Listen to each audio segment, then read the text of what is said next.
Assalamualaikum warahmatullahi wabarakatuh. Banyak di antara kita yang diam-diam merindukan sebuah kemampuan lebih. Kita ingin melihat apa yang tersembunyi, menyingkap tirai rahasia, atau memiliki ketajaman hati yang mampu membedakan kebenaran di tengah lautan kepalsuan. Namun keinginan mulia ini seringkali tersesat di jalan yang gelap karena ketidaktahuan kita tentang hakikat mata batin yang sesungguhnya. Hari ini, setelah sekian lama, kita tidak berjumpa dalam majelis ilmu ini karena ujian yang datang menimpa channel ini. Kita kembali dengan sebuah pembahasan yang sangat fundamental. Kita tidak akan membahas cara melihat makhluk halus atau mencari kesaktian yang justru menjerumuskan pada kemusyrikan.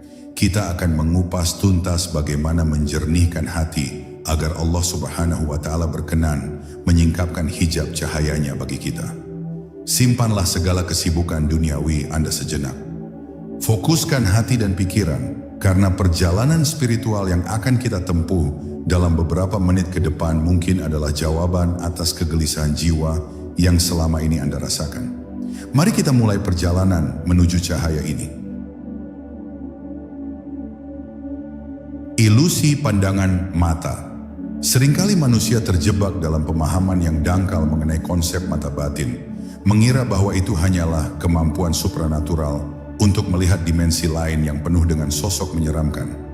Pandangan semacam ini sebenarnya adalah tipuan halus yang dihembuskan oleh syaitan, agar manusia tergelincir dari tujuan utamanya sebagai hamba.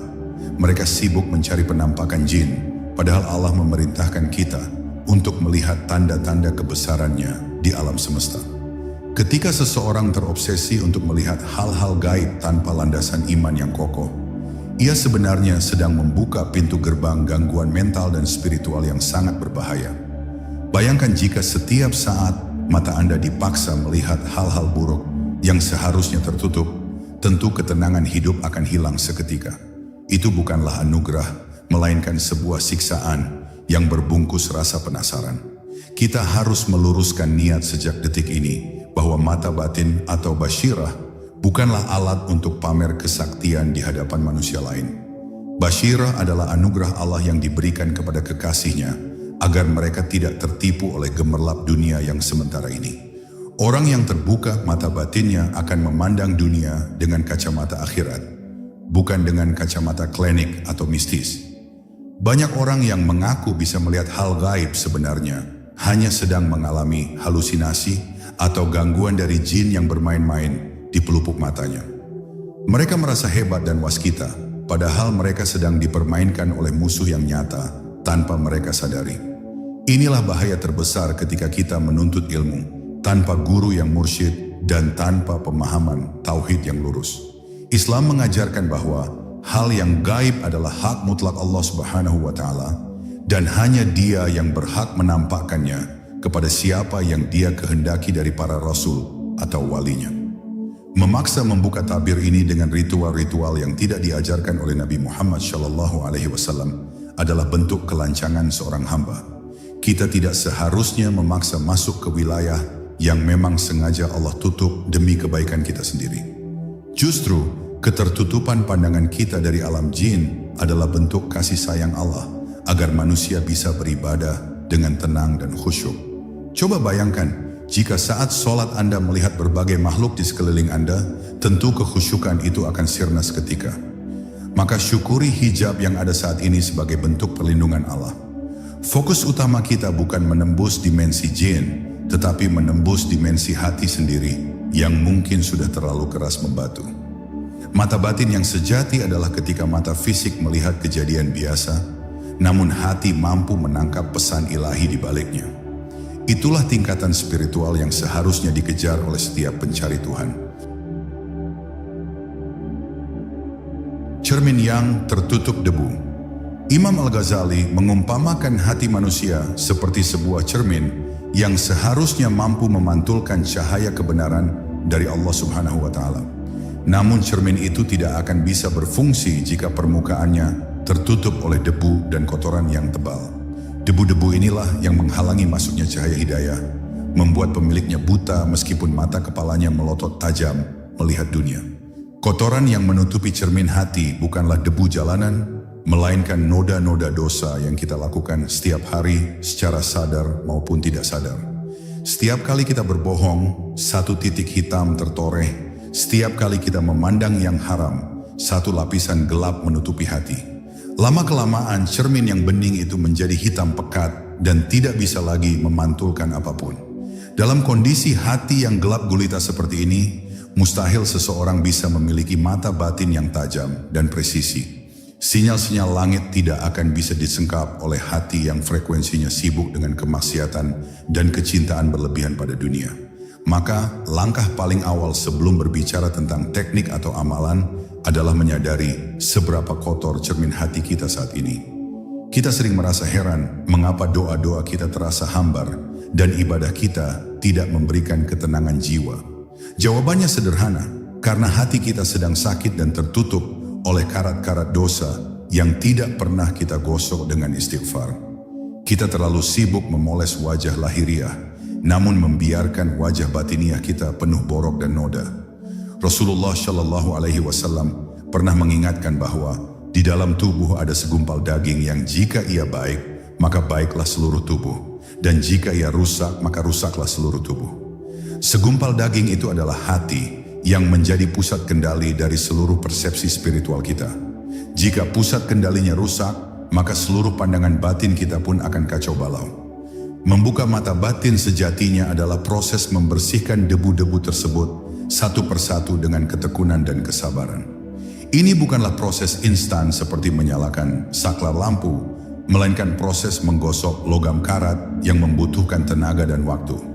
Semakin tebal karat dosa yang menempel, semakin keras usaha yang harus kita lakukan untuk merontokkannya. Jangan bermimpi melihat cahaya ilahi jika kita masih nyaman menyimpan dendam, iri hati, dan kesombongan di dalam dada. Sifat-sifat tercela itulah hijab paling tebal yang memisahkan seorang hamba dari Tuhannya. Selama penyakit hati ini masih dipelihara, selama itu pula mata batin akan tetap buta meskipun kita melakukan ribuan kali zikir di lisan. Hijab makanan dan harta.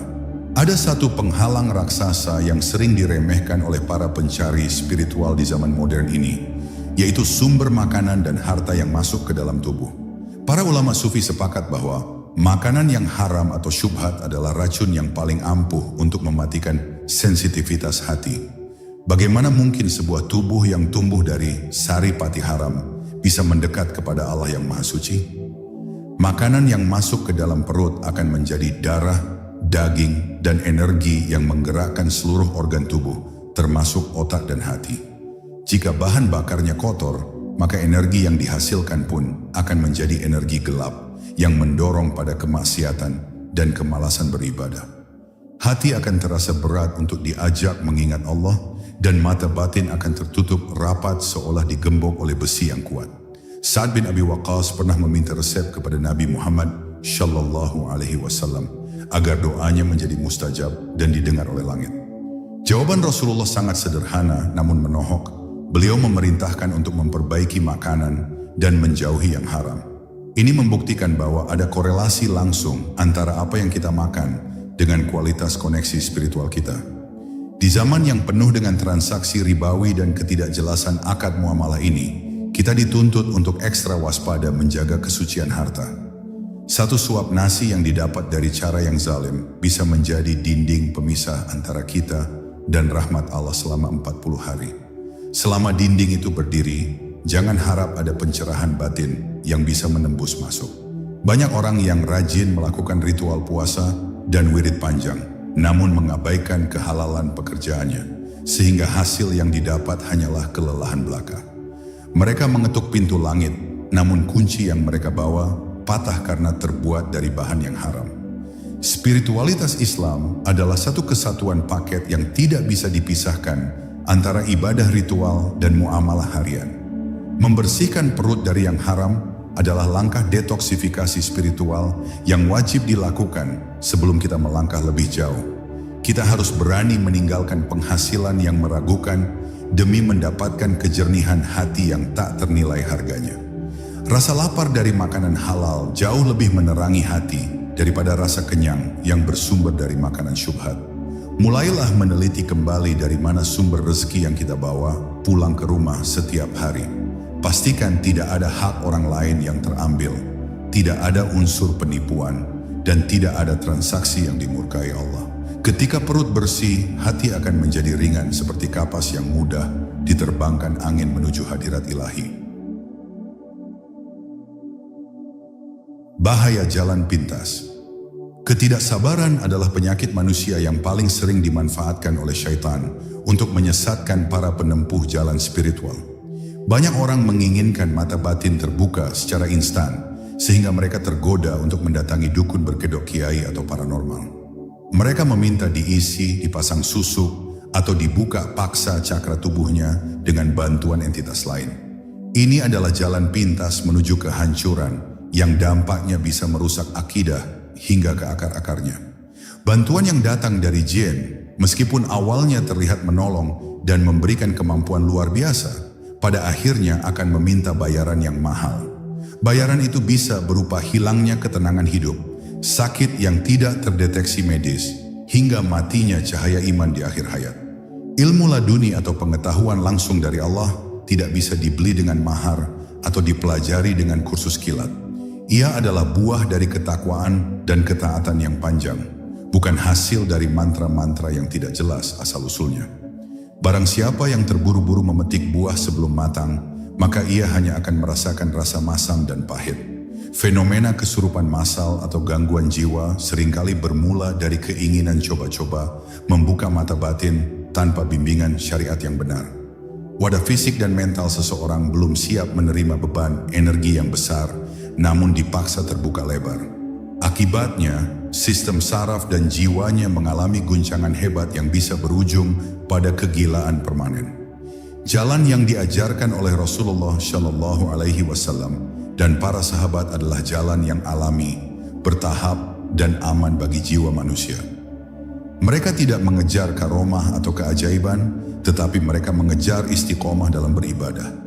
Anehnya, justru karena mereka tidak mengejarnya, Allah memberikan keajaiban itu sebagai pelayan bagi mereka. Hati-hatilah dengan tawaran pembukaan mata batin jarak jauh atau transfer energi yang marak beredar di internet. Kebanyakan dari praktik tersebut hanyalah sugesti, hipnotis, atau lebih parah lagi, pelibatan khodam jin yang akan menempel pada tubuh Anda. Jangan gadaikan keselamatan iman Anda hanya demi rasa penasaran sesaat yang tidak ada manfaatnya di akhirat. Ingatlah bahwa wali-wali Allah yang memiliki ketajaman mata batin tidak pernah memasang iklan untuk memamerkan kemampuan mereka. Mereka justru menyembunyikan karomah tersebut karena takut timbul rasa riya dan ujub di dalam hati. Jika Anda menemukan seseorang yang pamer kesaktian, bisa dipastikan itu bukanlah jalan para kekasih Allah yang sesungguhnya. Tahap penyucian jiwa, tahalli. Proses membuka mata batin yang benar dan syar'i dimulai dengan sebuah tahapan yang disebut oleh para ulama tasawuf sebagai tahalli. Tahalli berarti mengosongkan diri dari segala sifat tercela dan perilaku buruk yang selama ini mengendap dalam jiwa. Ini adalah fase pembersihan total, seperti membersihkan lahan dari rumput liar sebelum menanam benih bunga yang indah. Langkah pertama dalam tahalli adalah taubatan nasuha, yaitu taubat yang murni dan jujur dengan tekad kuat untuk tidak mengulangi dosa lagi. Kita harus menangisi dosa-dosa masa lalu di keheningan malam, mengakui segala kelemahan di hadapan Yang Maha Kuasa. Air mata penyesalan adalah cairan pembersih paling ampuh yang bisa melunturkan noda hitam di dinding hati.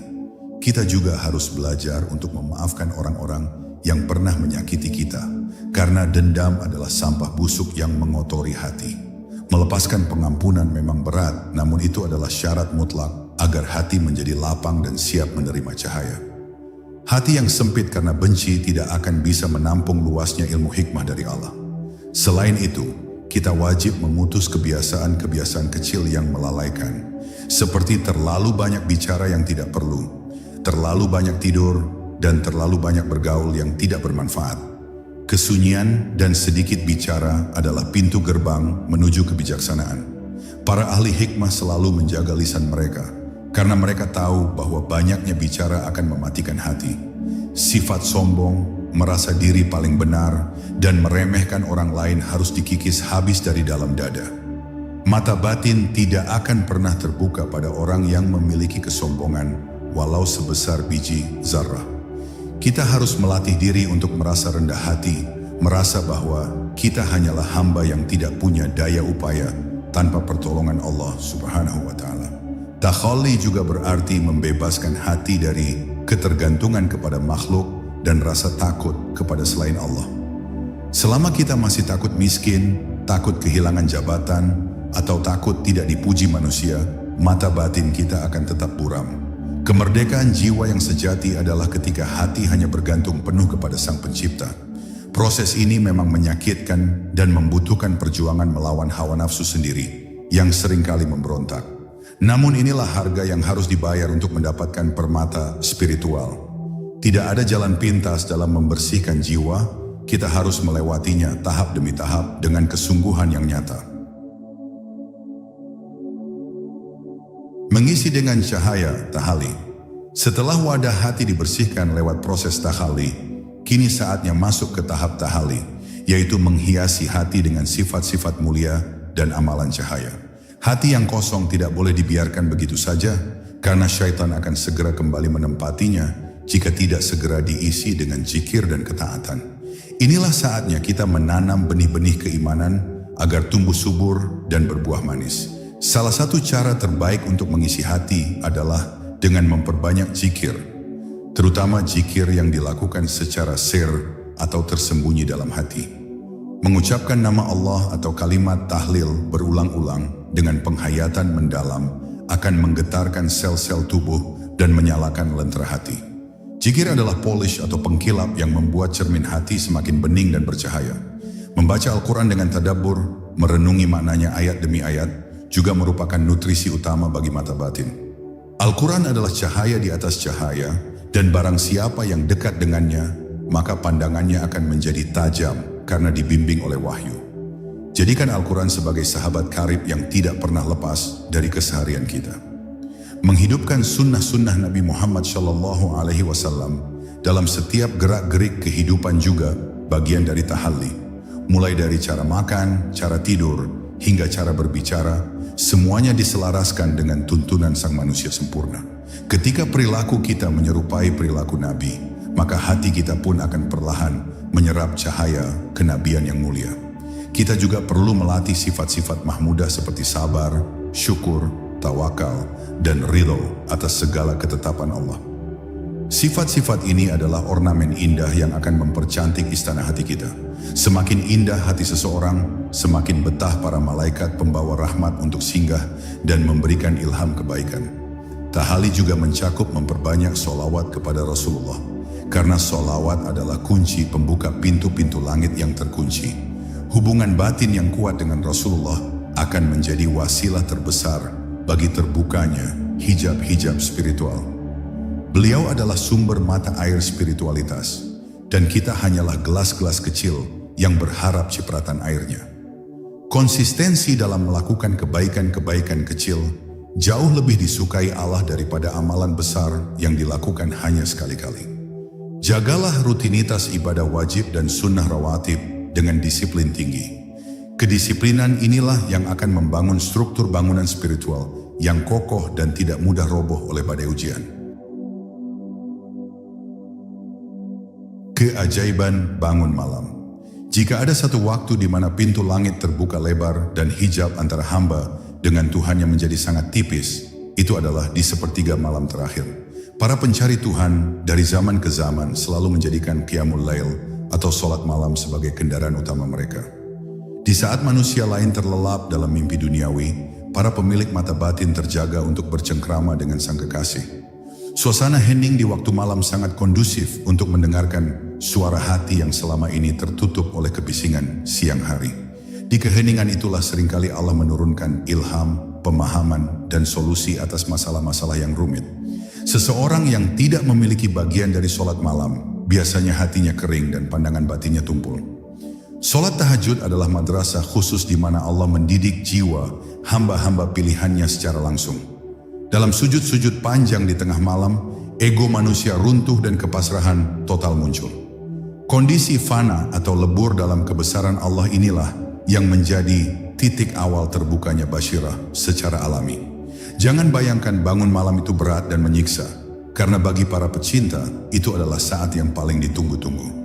Rasa kantuk dan dinginnya air wudhu adalah pengorbanan kecil yang akan dibayar lunas dengan kehangatan iman yang menjalar ke seluruh tubuh. Cahaya yang didapat di waktu malam akan memancar di wajah dan hati seseorang pada siang harinya. Hadits riwayat Muslim menyebutkan bahwa Allah Subhanahu wa Ta'ala turun ke langit dunia setiap malam dan bertanya siapa yang memohon kepadanya, maka akan Dia beri. Ini adalah undangan eksklusif dari raja di raja yang sangat sayang jika kita lewatkan begitu saja. Bagaimana mungkin kita mengaku ingin dekat dengan Allah, tapi saat Dia mengundang, kita malah memilih menarik selimut? Latihlah diri secara bertahap, mulai dari bangun beberapa menit sebelum subuh, lalu perlahan dimajukan waktunya. Kunci utamanya bukan pada banyaknya rakaat, tetapi pada kualitas kekhusyukan dan keistiqomahan dalam menjalankannya. 2 rakaat yang dilakukan dengan air mata jauh lebih berbobot daripada 1000 rakaat yang dilakukan dengan hati yang lalai. Malam adalah waktu rahasia, dan rahasia-rahasia ketuhanan hanya diberikan kepada mereka yang mampu menjaga rahasia malam. Jadikan sajadah malam Anda sebagai saksi bisu perjuangan Anda mengetuk pintu langit. Di sanalah letak kunci utama pembuka mata batin yang paling otentik. Firasat mukmin, hasil akhir. Ketika hati sudah bersih, terisi dengan cahaya zikir, dan rutin dibasuh dengan air mata malam, maka lahirlah sebuah kemampuan yang disebut firasat mukmin. Rasulullah Shallallahu Alaihi Wasallam bersabda dalam hadits riwayat Tirmizi, hati-hatilah dengan firasat seorang mukmin, karena sesungguhnya ia melihat dengan cahaya Allah. Ini adalah puncak dari terbukanya mata batin. Firasat ini bukanlah kemampuan meramal nomor togel atau menebak masa depan secara klinik. Firasat mukmin adalah ketajaman intuisi yang mampu membaca situasi dengan tepat, membedakan orang jujur dan pendusta hanya dengan sekilas pandang, dan merasakan bahaya sebelum terjadi. Ini adalah sistem peringatan dini yang Allah instal langsung ke dalam hati hambanya yang soleh. Orang yang memiliki firasat ini bisa memahami hikmah di balik sebuah musibah ketika orang lain masih sibuk mengeluh. Ia bisa melihat peluang kebaikan di tempat yang orang lain anggap buruk. Pandangannya menembus kulit luar peristiwa dan langsung menuju ke inti hakikatnya. Ia juga menjadi sangat peka terhadap perasaan orang lain, mampu merasakan kesedihan di balik senyuman palsu, sehingga ia bisa menjadi penolong yang tepat sasaran. Mata batinnya digunakan untuk berkhidmat kepada umat, bukan untuk mengeksploitasi kelemahan orang lain. Ia menjadi rahmat bagi lingkungan sekitarnya, membawa kedamaian dimanapun ia berada. Tanda lain dari terbukanya mata batin adalah adanya rasa takut yang besar untuk berbuat dosa, karena ia merasa Allah selalu mengawasinya. Muraqabah. Ia melihat dosa bukan sebagai kenikmatan, tetapi sebagai api yang mengerikan. Pandangan batinnya memvisualisasikan konsekuensi akhirat dari setiap perbuatan, sehingga ia sangat berhati-hati dalam melangkah. Firasat ini datangnya tiba-tiba, seperti kilatan cahaya yang menyambar ke dalam pikiran, tanpa proses berpikir yang rumit. Kita tidak bisa merekayasa kapan firasat itu datang, karena ia sepenuhnya hak prerogatif Allah. Tugas kita hanyalah menjaga kebersihan wadahnya. Biarkan Allah yang mengisinya kapanpun Dia kehendaki.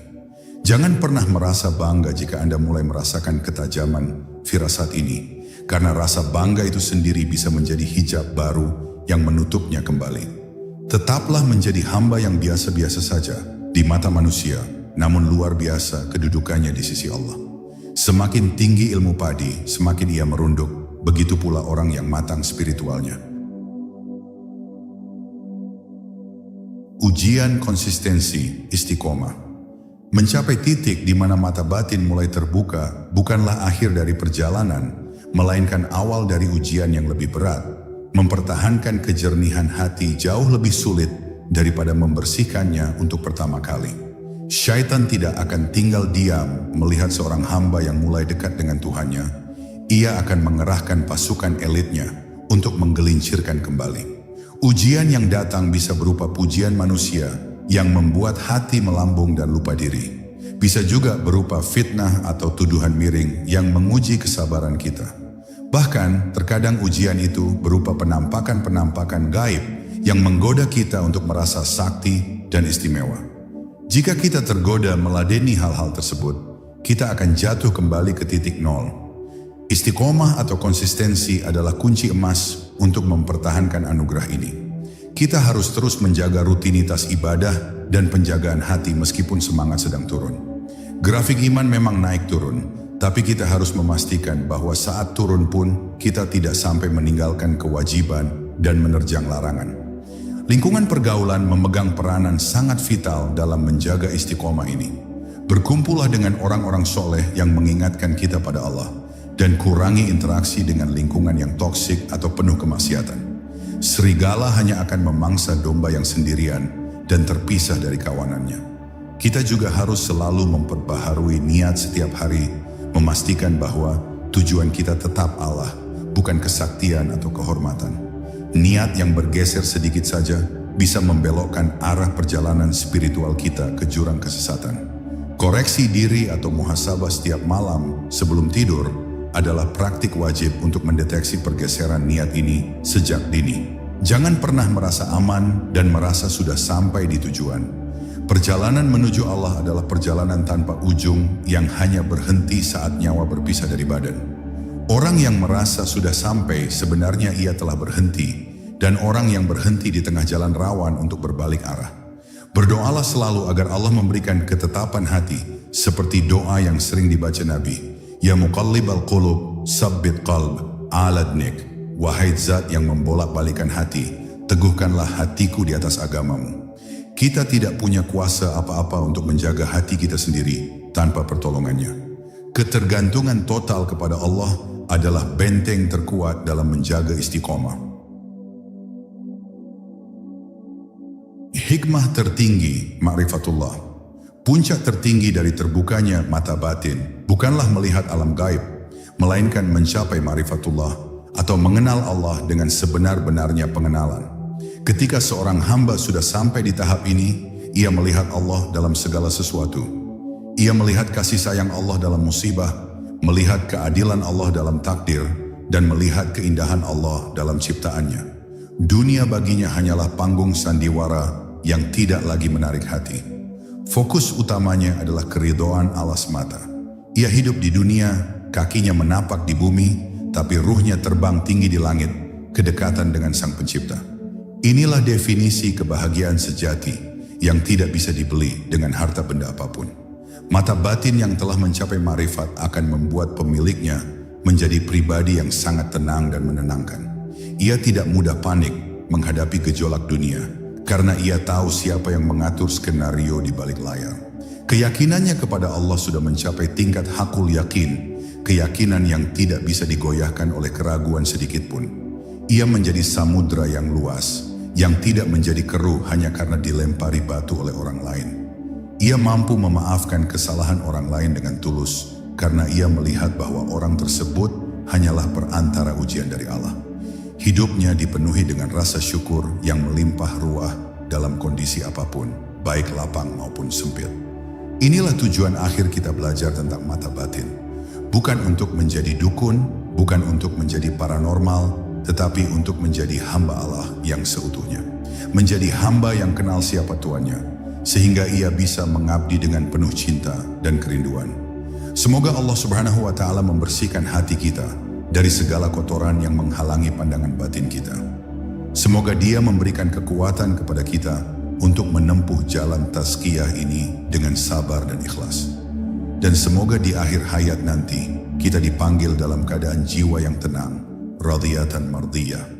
Sahabatku dalam iman, ilmu ini bukan hanya untuk didengar, tetapi untuk diamalkan. Mulailah dari langkah terkecil hari ini juga. Jangan tunda lagi, karena kita tidak pernah tahu kapan nafas terakhir akan dihembuskan. Jalan sudah terbentang, peta sudah di tangan, sekarang tinggal kemauan kita untuk melangkahkan kaki. Alhamdulillah, kita telah sampai di penghujung pembahasan yang panjang dan mendalam ini. Saya berharap setiap kata yang tersampai bisa menjadi benih kebaikan yang tumbuh subur di hati Anda semua. Ini adalah langkah awal kita bersama setelah kembalinya channel ini, dan dukungan Anda sangat berarti bagi kelangsungan dakwah digital ini. Jika Anda merasa video ini memberikan pencerahan baru bagi jiwa Anda, saya memohon dengan kerendahan hati, tolong bantu kami membangunkan kembali channel ini. Klik tombol like sebagai tanda Anda hadir, bagikan, share video ini kepada keluarga atau grup WhatsApp agar manfaatnya meluas, dan yang terpenting tinggalkan jejak di kolom komentar. Tuliskan doa atau harapan terbesar Anda terkait ketenangan hati di kolom komentar di bawah. Insya Allah kita akan saling mengaminkan doa satu sama lain, karena doa 40 orang mukmin bisa menjadi sebab terkabulnya hajat. Mari kita jadikan kolom komentar sebagai majelis doa yang hidup. Terima kasih telah membersamai kami sampai detik ini. Sampai jumpa di video selanjutnya yang